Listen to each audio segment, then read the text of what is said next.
Hello everyone, आज आपण बनवणार आहोत पावट्याची उसळ। त्यासाठी कढई मस्त गरम झाली, त्याच्यामध्ये राई टाकलं, जिरं टाकलं। आता आपण थोडासा कढीपत्ता टाकूया। लसूणसुद्धा टाकू शकतो, मला आवडत नाही म्हणून मी नाही टाकली।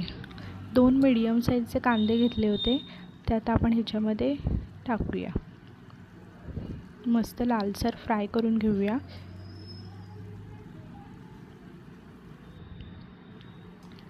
मस्तपैकी फ्राय करूया आता ह्या कांद्याला। त्याच्यानंतर एक मीडियम साईजचा टॅमॅटो घेतला आहे, तो पण आपण आता ह्याच्यामध्ये टाकून घेऊया। टॅमॅटोसोबत थोडीशी कोथिंबीर पण मी ह्याच्यामध्ये टाकणार आहे। झटपट अशी बनणारी पावट्याची भाजी आपण बनवत आहोत।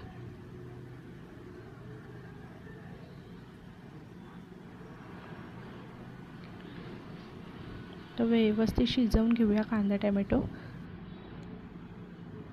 मी यामध्ये थोडेसेच मसाले टाकणार आहे, लाल तिखट, गरम मसाला आणि हळद।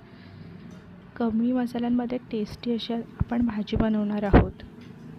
व्यवस्थित परतून घेऊया आणि पूर्ण मसाला शिजवून घेऊया।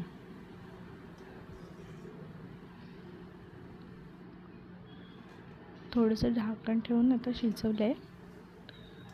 ह्याच्यामध्ये एक मीडियम साईजचा बटाटा घेतला आहे सोलून, आणि पावटे सोललेले, दोन्ही पण आता आपण ह्याच्यामध्ये टाकून घेऊया।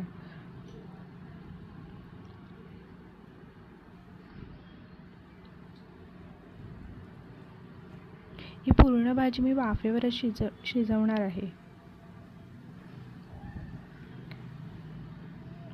ताटामध्ये पाणी ठेवणार आहे आणि सगळी भाजी तशीच वाफवून घेणार आहे। भाजी आता आपली शिजली आहे। चवीपुरतं मीठ, त्याच्यानंतर किसलेलं ओलं नारळाचं खोबरं आणि आणि कोथिंबीर हे टाकून आपण गार्निश करणार आहोत।